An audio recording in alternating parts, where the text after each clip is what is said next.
RevOpsAF, the only podcast for people who are RevOpsAF and want to learn all about things that are RevOps AF. Our goal is to give the revenue operations community, that includes marketing, sales, and CS, for any of you not paying attention, the skills needed to accelerate their careers. Welcome to RevOps AF, the podcast. I'm one of your co-hosts, Camela Thompson, and today I am joined by Shriya Ravikumar. Please tell us a little bit about your background and thank you for being on the podcast. Yeah, of course. Thank you for having me. Gosh, so I have been in the go-to-market strategy and operations space for well over 10 years now, and most recently joined an earlier stage health tech startup called Spruce Health, where I actually lead all of go-to-market. So a little pivot away from my operations roots and really expanding and sitting in the seats of peers that I used to interact with in running all of go-to-market. So everything from sales and marketing to onboarding, post-sales, and customer support. So yeah, feels good to be wearing multiple hats. And I love that you embrace wearing multiple hats. And I would love to expand a little bit more on how saying yes to things a little bit out of your purview has really influenced your career, because I can relate. And I think a lot of people who are motivated are similarly inclined to say, yes, that sounds interesting. Yeah. Yeah. Some context for this might be just walking you a little bit more through my career path, which might give you a sense for like how I think about things as well. And I promise to answer those questions a little bit more directly. So something I probably should have been saying out loud is that my path to revenue operations itself was pretty accidental. So prior to entering this space, I spent about 6 years or so as a generalist in consulting across two firms. The first was at KPMG, where I was part of the first cohort of consultants that were hired into a new division where we were doing CFO advisory work. So focused really on like business process improvement and systems implementation. And back in the day, this meant we were building charts on things like Visio, probably a word that most of our audience may not even know or have ever heard about. I remember. Some of us remember, at least. Some of us do, yeah, moving those boxes and the specific icons for like systems versus flows and stops and starts. Yeah. But my experience with KPMG and that brand of consulting really gave me a very solid foundation in understanding the operational considerations and the kind of setups you need to run the day-to-day activities in the business, right? Really the cogs of things. And I really appreciated that work in terms of being rooted in execution and sort of tangibles. My time at another consulting shop, I spent some time at Bain, in contrast, gave me a view into some of the big strategic questions that companies ask themselves. So things like, who should we go after? How do we launch a new product? How do we assess a competitor landscape, right? How do we develop a cost benefit analysis? And ultimately, I think both flavors of consulting had their merits, but I knew consulting itself wouldn't be a long-term career fit for me.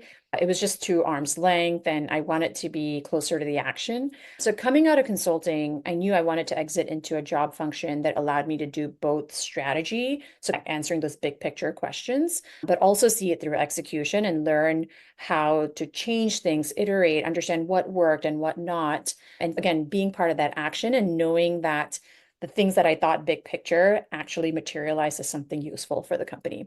And separately, when thinking about this career switch, it also ended up coinciding with me moving to San Francisco at that time. And so I ended up casting a pretty wide net in terms of potential opportunities, one of which happened to be the regional sales ops manager role at Twitter. And really, the JD seemed to have all the right words between strategy and process and operations. So I decided to go for it, really not knowing what sales ops was about. And it's possible that many folks did not know what sales ops was at that time, right? Because it was still pretty nascent and it was like, we need some type of role here, but we're not quite sure how to define it. Throwing in generalists was a good idea for a lot of companies. And of course, like little did I know that this will end up becoming what I say is my career major. But I really ended up enjoying go-to-market strategy and operations so much that after Twitter, I chose to continue expanding my understanding of the field further by joining similar roles at places like Intercom and Front, and over time expanding my scope and moving into more and more senior roles in the function. So as I mentioned, more recently, I joined Spruce Health, and it's really given me a chance to continue that sort of like learning and expansion, right? And now again, with the opportunity to sit in seats that peers in past lives would have sat in, the CROs and CMOs and VP of sales and success of the world, but yet bring sort of like my unique ops strategy and perspective to the role. And so this is like a long journey into answering your very specific question, which is around this notion of saying yes to things that are outside of stuff that I've tried before. As I reflect on my journey and jumping from consulting to the world of RevOps that I knew very little about, and then eventually moving my way up, I think the two things that really helped me out in being able to craft this journey, which looking back seems very intentional, but often in the throes of it did not. But there were two things that were helpful. Like one is just having that open-mindedness to jump into new roles or opportunities, right? So even if I didn't have a lot of context or experience in those roles. So as an example, a couple of quarters into my time at Twitter, a colleague on the enablement team had to go on maternity leave, and they were looking for an interim person to help lead new hire onboarding for a couple of quarters. And I was quick to raise my hand here, partly because I'd always had this like certain curiosity about teaching and learning, but also because I was new to sales ops. I had no idea if the role I entered was the one that I would love the most about this function. And so I was just curious to learn more about what some other sub-functions within the broader umbrella of sales ops do. And it ended up being such a great experience. Not only did I learn a bit more about enablement, which would pay dividends for me later in life when I did run all of go-to-market ops, but importantly, it gave me a chance to build credibility with leadership as someone that they could trust to take on new things and really help out in a pinch, right? And this continued to be a common theme for me during my time at Twitter, including when an opportunity came up to lead business operations for our marketing team, where I got the chance to work closely with the CMO at that time. And it gave me a close look into the world of brand marketing, which was very important in a place like Twitter, but which I also learned was not my cup of tea, and very quickly decided to go back to my sales ops roots. So just that open-mindedness was like a very important, I think, quality that I happened to embrace. And listen, by no means did I walk into any of these roles with a ton of confidence that I would be super successful in them, right? The imposter syndrome was strong, but I think ultimately the desire to learn was, which kind of leads me to my second point, which is this notion of resilience. This is very much a learned skill for me. My brand for the most part, was never like, or not necessarily raw intelligence, right? I wasn't the person who was just going to not study and ace a test. In fact, I recall like growing up, my mother would always say, like, if Shriya just applied herself, she could do great things. But eventually I got there. And I think a big contributor was just working hard. And over time in that process, building a core skill set around like resilience and being comfortable with change. And I think this has served me particularly well in the world of go-to-market ops, right? Where we're constantly balancing changing priorities. We're context switching between like big picture stuff and like the detailed execution work. And we have to navigate a lot of different personalities. It's the combination of that open-mindedness with, I think, the foundation in like resilience and being comfortable with change. I think that's allowed me to be more comfortable saying yes, and then getting exposed to new opportunities and just chances to learn, which has allowed me to say no to some things as well, but also realize like what I want to do more and more of. Yeah. Yeah, that's super interesting. I respect and understand that there's a ton of room for specialization, but it also makes me really nervous when I hear operations professionals say they're not going to take a job because of the technology the company has. Yeah. Because those of us who've been in it long enough understand that no matter what technology a company uses, the problems are fairly consistent across organizations. Yeah. Yeah. And it's what makes it interesting, right? There's definitely a certain comfort in having seen the film before, especially when you start off. It gives you like the confidence you need to get going while other things might feel uncomfortable. But I guess I just firmly believe like that discomfort is an important driver and something to listen to. I think if you don't pay attention and feel that discomfort, it's going to be hard to grow. And at different points in time, you might be okay embracing certain comforts and certain discomforts more, depending on where you are. But I think just for evergreen learning, you just have to be okay with doing uncomfortable things. Yeah, because it's the only way you learn and grow. And it's so interesting because it makes me think of how much emphasis was put on having a playbook a few years ago. Yeah. And that's such a dangerous thing to fall into, in my opinion, because it's very hard to adapt and adjust to what's happening currently if you're trying to jam a square peg into a round hole. Yeah, and it's something that I think actually leaders are most susceptible to because again, you have this like pattern and this like blueprint of what has made you successful to date. And it's very comfortable kind of like leaning in on that. Now, I do think that pattern recognition is actually really important and it's an important skill set and it allows you to be a much more effective leader. But I think you do need to have that sort of like flex to understand like what is different about your current environment versus like previous environments. And therefore, even if 70% of the answer is correct or the right one based on past experiences, yeah, sure, lean into it because why not? You know what works and what doesn't, and that's part of the value you bring to the table. But make sure you have that 20-30% flex to then adapt some of those things into the new environment that you're in. Yeah, and I think it's such a great opportunity for RevOps to speak up a little bit when an executive comes in and says, "This is what we did at XYZ company." Yeah. If you can come to the table and say, "Here are the 5 reasons why we tried that and it didn't work here, and here's where we think we need to adjust," we're totally open to your way of doing things, but be informed. That's right. Be informed. I think another way in which RevOps can play a pretty good role here is providing options. Like we are armed with data. And for certain projects, not all, you will often have the flexibility to run pilots too, or better yet, A/B tests, right? And so if you can be the function that gives that sort of like leverage to the business that allows them to like test and trial, then more power to us because it's only going to enable the business to make much more informed decisions. So yes, pay attention and acknowledge like past experiences because there is value there. We don't need history to repeat itself in ways that we don't want to. But I think like it's important, especially now. I think a good example that comes to mind for me is just how we think about go-to-market motions, right? Several years ago, there was this like strict, we're either a self-serve business or we're a sales business. And all of that has just completely muddied up. And so it's so important that businesses, especially who are walking the line of both, keep experimenting and try different ways to figure out what works for this business, for the context that we have, for the folks that we're selling to, and the kind of things that we're optimizing for. I love that. So you mentioned through saying yes, you've learned a lot, including what you don't enjoy doing.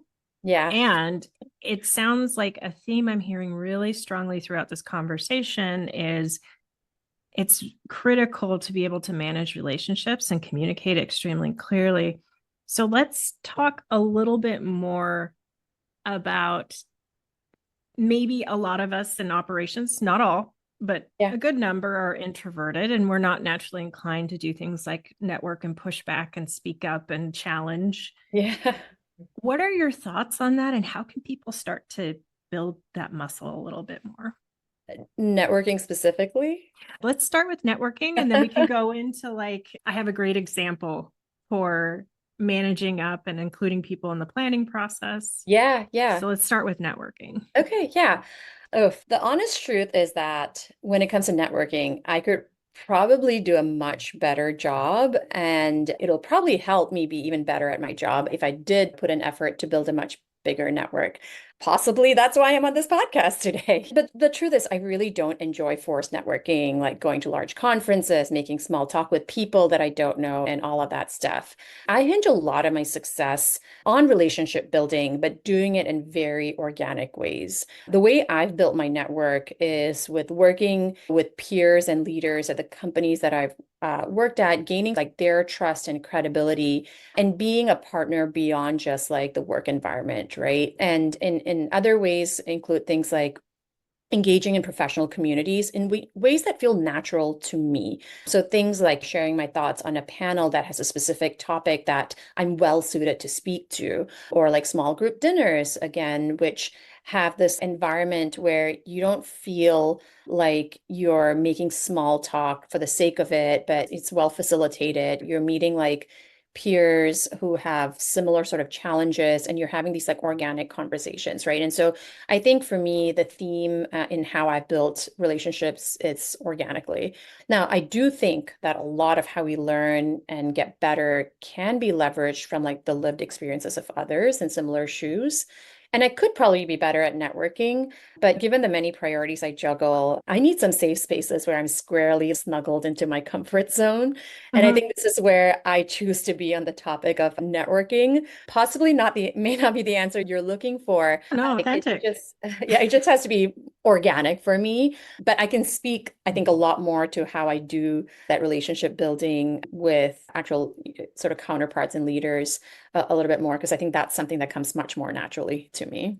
Yeah, it's interesting. I had a boss early on force me to network because I was totally happy just letting my work speak for itself. That's not how things work. It's not how Yeah. things work. And that advice has paid off in spades. And it also led to a point where when I was consulting, I was very comfortable asking for references and Yeah. that kind of, and that's hard, Yep. but figuring out how to connect with people. And I think going through a really significant job change and having to reach out to your network and have Yes. people take a risk on you, you really realize how critical your network is Yeah. to any major shift in what you're doing. Yeah. It's just huge. You're absolutely right. And as I mentioned, in the category of the many things I could improve upon, this is probably it. And I think I'm still exploring how I can do it within means that feel like natural and comfortable for me. And so maybe that's my advice, because I think if you force yourself to, unless it's like it's a fear, I'm all about overcoming fears. If that's Mhm. what's blocking you, then figure out ways to do it. Like maybe go with the partner, go with a peer, another colleague to some of these like larger events. Believe it or not, I was at my first conference this past weekend as a vendor. And so I was in full on like sales mode, pitching to people that came by, and it was uncomfortable for me, but it was important. It was for me, that element was driven more by fear. And it's a fear I consciously wanted to get over. And so it was important for me to be there and put myself out there and have those like revs at pitching a product in the scope of my new role. But it's less likely that I would throw myself into a large conference. And it just, I don't know, gets me back to like my college days where you entered your basketball like arena and had all these employers and you had to go up to them and hand your resume. And the Mm, small talk is, I think, where I am not great at. So I'm much more inclined to, I think, do one-on-one outreaches and have meaningful conversations that way versus like the speed dating style of networking. Just not it for me. and I think it's so smart that you've learned what works for you and what doesn't. And I think you're a delight to network with personally. So I think you're doing great. So let's shift Awesome. a little Yeah. bit and talk about internal relationships and how critical those are to, and let's use a specific example Yeah. to planning season. Oh, yeah. Yeah. Yeah, so I think the context around, if I may, the reason you're bringing this up is I was recently on a RevOps co-op webinar discussing just like getting started on annual planning and how to be effective at it from a RevOps perspective and the roles that we play in, right? And one of the things that we talked about was just how important relationships are in this process and how do you make sure that you do this in a highly collaborative way. And as a go-to-market ops practitioner, or as practitioners, we have a lot of the operational stuff like pat down, right? We can build a killer model. We can develop like a blueprint of all the activities that we need to do as follow-up, like quotas, activating system changes, planning for enablement, all of that stuff. We can do that all day long. However, all of that is moot if your leaders at multiple levels, by the way, not just the CXOs, but also your line managers, are just not bought into the plan, right? These are the folks that are ultimately accountable for the revenue outcome. And not having their inputs could result in just bad planning and forecasting. And quite frankly, also set up the ops team for rounds and rounds of replanning and unnecessary one-off analysis. And we're still being in the center of the internal politics, right? If the trends are in fact going in a negative way, which, by the way, for a lot of businesses has been the case in the last couple of years, unfortunately. So it's just so critical that when you work on something like annual planning or really any major initiative, that the key players who either influence the outcomes or are directly accountable for the outcome are involved and involved early. It gives you the right inputs to shape your work in a way that's well informed and therefore much more optimal. It also ensures that when things don't go on track, there's a little bit more of an arm's locked approach to problem solving, right? Versus like finger pointing and saying, I don't know about this. Like someone else just built this plan in a vacuum. So coming back to the example of annual planning, some of the ways in which I've tried to do this in the past to arrive at successful plans, at least in the way that you start out the year very well aligned, is to one, bring key influencers and decision makers into the room to talk big picture about planning first, like before you do anything else, right? What are some of the guiding principles we want to follow based on what we know the broader company strategy is for the year? So this could mean something like, hey, we want to invest more in enterprise because we know the company wants to move up market. Or we know that, hey, we've started establishing like outbound and we really want to diversify like our sources of acquisition. And so we're going to accelerate outbound, but we also know that we want to diversify. So we're going to be introducing partnerships this year. So how do we like model that out? And how do we want to think about that angle? Or new products are coming up. And so we know that we want to move from like a single solution to a compound play. How are we baking that into our big picture strategy and solution? Similarly, once that's established, I also bring in together like all the key operational players across sales, marketing, and finance to ensure that everyone who's on the doer level has a clear idea for what is the run of show, right? Understanding the guiding principles, the key activities that we need to do, the timelines, and roles and responsibilities. Then, as you chip away at the plan, I think it's important that you start having smaller breakout groups to discuss and pressure test inputs and assumptions. The worst thing you could do is go off and build this gargantuous model that takes all of these things in, and then you're like, ta-da, here's the number, and nobody has a good sense of how you've arrived at this number, right? So really, if you're starting your model, talking about acquisition first, build your MVP or version 1, go back to that audience or the relevant audience and pressure test, like, hey, I built this out. Here are my key assumptions. How does this sit with us? What are the reasons to believe that we can achieve said assumptions? What are the trade-offs going to be between marketing leads versus sales conversion rates, inbound versus outbound? And really have the leaders navigate these difficult conversations, guided by the data that you provide and the principles that we've already established. Remind them of the guiding principles if we start swaying off of that and suddenly someone's, no, we need to like invest more in SMB. And okay, let's go back. We established that the guiding principles were that we want as a business to move more enterprise. Why aren't we taking more bets in our plan to push towards that? So you can be that voice of reason, but don't put the pressure on yourself to have the difficult conversation yourself. These leaders are accountable for these numbers at the end of the day. Help them have those difficult conversations to come away with a plan that's well aligned. And then I think lastly, like another sort of like lever I've used is when you end up then finally presenting this plan, right, to your CRO and CFO, give these other leaders, like your VP of sales or marketing, whoever the right folks are, speaking roles in presenting their parts of the plan, because that, again, that gives them a lot more accountability. It makes them true owners of the plan, and it's again not just like this like artifact that lives standalone with no sort of like real relationship to them over time. So yeah, those are just like some very tactical ways in which I've enabled planning. It's fantastic. We could apply similar concepts to so many different things like an ABM or ABX initiative, getting everybody to agree on the assumptions around who the ideal customer profile is and how we should be structuring who's a priority account and starting as a group early, because I'm telling you, list building is where those kinds of projects go to die. Yeah.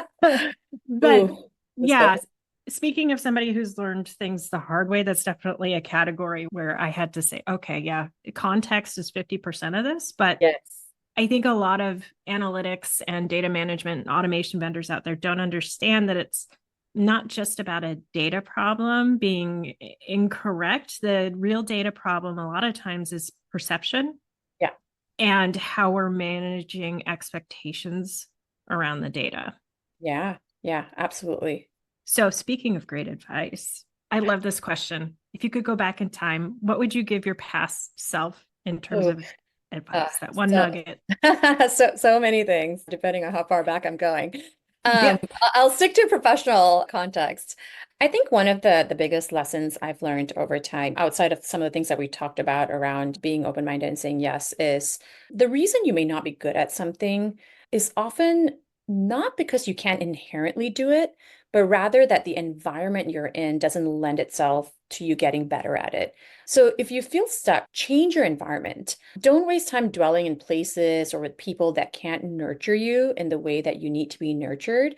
Be quick to change what's around you. Now, certainly there's things that you need to work on internally as well. I've been in jobs where I've just felt like, why am I not getting it? Or what about this is just feeling uncomfortable or in ways that I feel I can't control.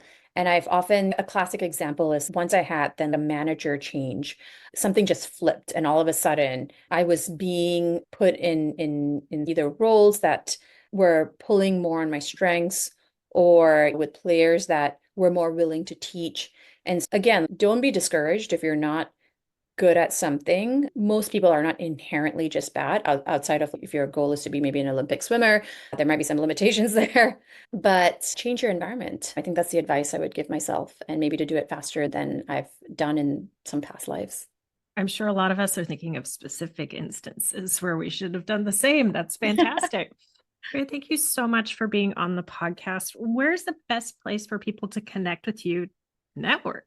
LinkedIn is probably a really good one, but I would say if you're reaching out to me on LinkedIn, give me a reason to send me a short note as to why you think our relationship might be helpful. The worst thing folks can do is just send out this like blind note, right? Add me. I think it'd be useful for us to chat. Great, but why? This is no different from an outbound sales motion. I don't say this standing on a pedestal or something, but again, going back to just like how I enjoy connecting with people organically, I'd love to connect with more and more folks because I think it improves my craft. But for folks reaching out to me, do tell me how you think our relationship might be valuable. I do the same for folks that I reach out to. And that way we start off just on a better and more productive note. Thanks so much for tuning in to today's episode, everybody. For more great content like this, join our community at RevOpsCoop.com and check out the links provided in the show notes. Keep it RevOpsAF, y'all.